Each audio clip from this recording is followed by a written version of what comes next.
Hey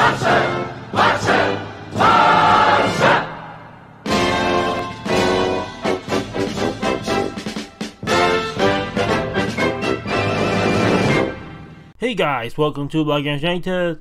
Welcome to another video, and sorry for being late. Barcelona 2, Osasuna 2, and that was the end of the game today. Sorry for being late again. I was having problems getting the video any earlier, but I did watch the game. I just didn't have time to upload and make the video, but I have positive things and negative things to talk about. As always, there is nothing perfect, because if there was, Barcelona would win the treble every year. For the most part, I'm going to admit that it wasn't too bad, just for starters. But before getting started with the actual game, let's get started with lineups. Barcelona opted to go with Ter Stegen in net, Nelson Semedo, Gerard Piqué, Clement Lenglet and Jordi Alba in the central defense. In midfield we had Busquets, Sergi Roberto and Frenkie de Jong, and the forward line of Rafinha, Griezmann and Carles Perez. While Osasuna opted to go with Ruben in net, Nacho Vidal, Hernandez, David Garcia y Estupiñán in defense. A midfield four of Garcia, Oyer, Fred Merida and Torres, and a forward line of Brandon and El Chimi Avila. Now, with that concluded out of the way, the first half. Okay, let me start saying that going against Osasuna, it's always a difficult task. Going away against Osasuna it's a hard task, just like going away against Bilbao, against Celta, against Villarreal, those kind of teams.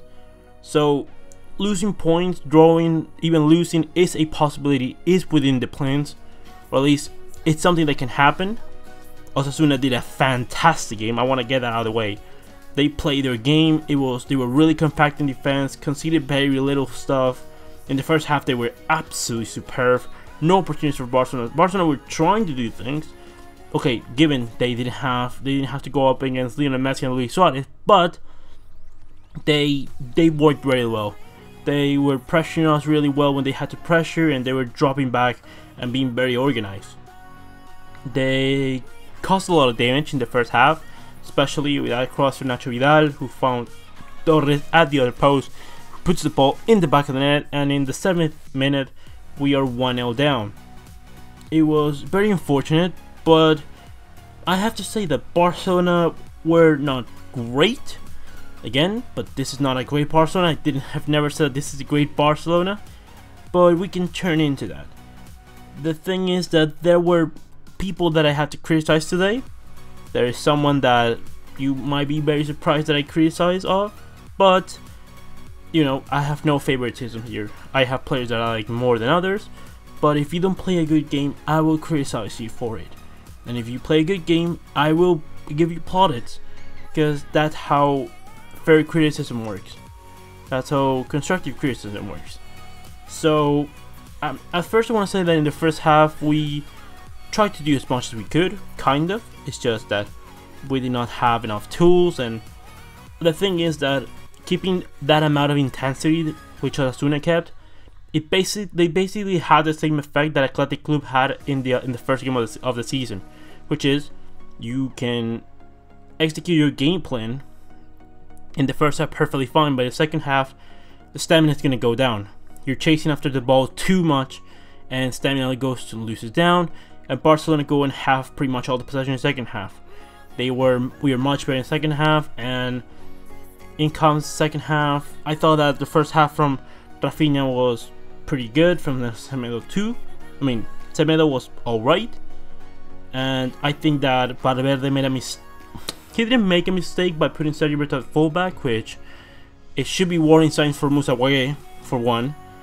But Sergi Roberto had a yellow card, and although for me, Sergi Roberto during the second half, the same performance that Semedo did in the first half, but Sergi Roberto thinks he had a yellow card on him. He should have been substituted because of the yellow card. I don't think Sergio Roberto is becoming the new Ivan Rakitic for Ernesto Valverde. It's just that he has to be given minutes in midfield, because if he doesn't play minutes, then it will be a problem. But I think that for next week, Sergio Roberto should not play. Like, should not start. At least should not start the game. There was the best player in the pitch who played about 35 minutes, which was the Mr. Arthur Melo, who performed today like one of the best central midfielders in the world, if not the best central midfielder in the world. It was like seeing Xavi, and I swear to you, it was like seeing the best Xavi. It was absolutely fantastic. Frankie de Jong also played well when Arthur was in the field, or played better. That's one of the players that I need to criticize today, Frankie de Jong. I understand that they're not giving you the ball that much, especially Jordi Alba, who in your side, I don't know. I mean, I know that Jordi Alba has taken a lot of protagonism since Neymar left and all that stuff, and that because Ousmane Dembele hasn't been able to play all the games, and he hasn't played all the games in that role and given width. But Jordi Alba, the thing is that you should not take protagonism in getting the ball out of the back. That is the job of the midfielders, which are Frankie de Jong and whoever else is playing in the interior role. So if you have Frankie de Jong in front of you and he's open, you give him the ball and let him progress the ball forward, because that is his role. Your role is to give us width from deep, and that is not your role to go and progress the ball, which is not your speciality. But the thing I have to say about Frankie de Jong is that a lot of times, defensively, he's not ready. This is the kind of games that I say Frankie de Jong is not ready to play in the pivot position, because if he cannot even keep it up in center midfield, not even in the pivot position, he's going to be able to do that. He needs to evolve in that, but he also needs to show more for the ball, because you see the difference between Frankie de Jong and Arthur in this game, and it is miles away. It is light years away, because Arthur is in constant movement, showing up for the ball always, while Frankie de Jong is like, well, standing there. I mean, they're not passing the ball that much, but he's not appearing into the space. Like, he needs to move around. He needs to look always for the ball, and that is something that he constantly has to do. Sometimes if Sergio Roberto or Jordi Alba lose the play, like go up and take over possession, he needs to cover for them if they're losing their possession. But again, I'm not gonna say that he shouldn't start next game. He needs to start next game and next game and next game and next game, because he's one of the best center midfielders in the team and of the world. And then after that, I have to go ahead and talk about Mr. Antoine Griezmann, because today was another game like Bilbao, where you needed, I don't care if you score or no score, but you have to move. You have to be moving constantly, going into the wide areas, dropping into midfield, exchanging play with the center midfielders. Like, you have the capacity to do it, therefore you must do it. You should not only do it when the game suits your game stuff, which it was against Betis, but also in these tougher games where we need to unlock defense stuff. And we do miss Lionel Messi, but more especially we miss the way that we play, and it is really important to recover that.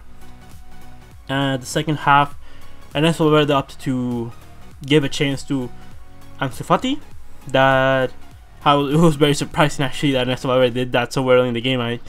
I think that putting a 16-year-old is not a very Ernesto Valverde thing, especially when you're losing 1-0. But it was good for him. The youngest goal scorer in La Liga history.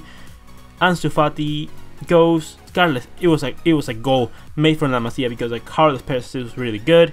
He jumped into the central defenders and puts the ball in the back of the net in the left bottom corner, and I have to say it was pretty decent from Ansu Fati. Other than that, he didn't really do too much, but again, I'm not judging a 16-year-old. He's doing more than enough, and he's showing real promise. It's too early for him, and you can tell it's too early for him, but I hope that he can be given some progressive minutes, and that more importantly, I hope that he can be transitioned into Barcelona as early as possible. He has a bright future, but we must keep giving opportunities and keep his development growing. Carlos Perez, I thought, had a pretty good game. He tried to do things. He was participating. He was pressing very well. I like his work rate a lot. I mean, he did miss a chance in that he should have done better. At least get a shot away or pass the ball to Griezmann. Which, by the way, it's very comforting that Griezmann.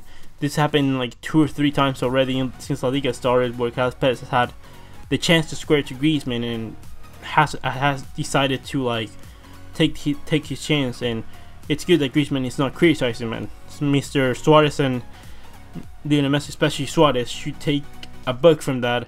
When someone doesn't pass you the ball, that doesn't mean necessarily they have to pass you the ball. They can perfectly take a chance, because that is respect to your teammate. But going back to Carlos Perez, he did miss a chance at the end of the game, but he did pretty well. He got the 2 assists. That goal for Arthur was absolutely fantastic. And right away, let's talk about Arthur Melo, because he was sensational this game. He was moving like the best Xavi. I hope that he and Frankie de Jong are going to be able to get us that way of playing, because you go from having only one player that can play like that, very quickly, protecting the ball very, very smartly, moving the ball into very good areas, knowing how to move the ball properly with a lot of energy, young. I think that having Arthur and Frankie de Jong in the next game is crucial. I don't care which midfield trio it is. I don't care what midfielder completes the trio. If it's Aleñá, if it's Busquets, Vidal, whatever. What we need is those two players to play midfield for us, because that would be great for Barcelona. Hopefully, they're saying that Lionel Messi will be able to come into the games after the break. We're going into a break. I think it's going to suit us a lot, seeing as we need Suarez and Dembélé to come back. And who knows, maybe we'll get Lionel Messi back also. With that said, I have to talk about the handball. It was a clear handball from Gerard Piqué. The new rules have been established. I agree with them. I think that it makes it a little bit more fair. I completely agree with the new rule, but Piqué, I'm not gonna scrutinize him or criticize him too heavily, because it's a mistake that can happen. New rule has been applied. Your brain, you know that you shouldn't do it, but your brain has been used to doing something like that for so many years. I can understand that mistake happened. Although I have to say, it was a mistake of that you didn't have to do that in that position at all. There was no danger of that doing anything. But I'm not gonna criticize for it. I'm gonna be saying what I'm gonna be saying. He did alright, wasn't too bad. But I also want to remember, Piqué, that just that you made a mistake like that, which was for me a way huge mistake than the one that Dembélé did in the Aduri's goal. I have to say that I'm thinking that no player went out and said that Piqué made a huge mistake, and that's the reason that we drop points today. I'm sure that there's no player saying that. So Piqué, you should take respect your teammates. You are in a dressing room where you should be respecting your teammates and not just trying to push, get them uncomfortable so they go to Paris Saint-Germain so you can bring your friend Neymar back to the club. But yeah, pretty much that was fine. Ter Stegen tried to save as much as he could. He's for me the best goalkeeper in the world, but cannot save everything. I mean, he saves pretty much everything, but if he doesn't save something, it's because probably it's not savable. Piqué and Lenglet were alright. Jordi Alba needs to let the goal ball a little bit more. Semedo tried to do things again, but he was fine. Sergio Roberto was alright. In midfield, he's not been showing anything too special other than the 2 assists that he gave last week, but he needs to improve in that role. Otherwise, he probably is going to start going to the bench. Busquets was alright, not as good as last week, but he's starting to look more like Busquets. Frankie de Jong needs to improve. Griezmann needs to improve. Carlos Perez and Rafinha were fine. I have to say that it seems very sad what's happening with Rakitic.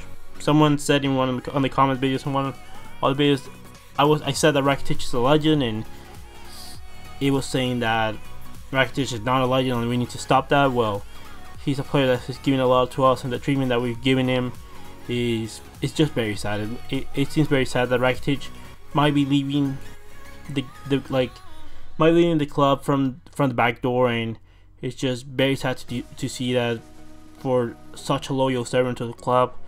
For me, it's definitely one of the players that probably has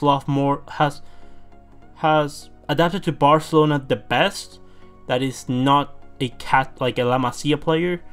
Probably since I haven't seen many players like Rakitic that enjoy so much being in Barcelona, being a part of Barcelona. Hopefully, if he's gonna leave, he can leave from the front door in a really high manner, and we can do a really nice goodbye for him. And even if he stays, he's a fantastic player, and I'm sure that he will contribute a lot for the team. Well said and done. Leave me all your opinions of the game. What do you think about the game?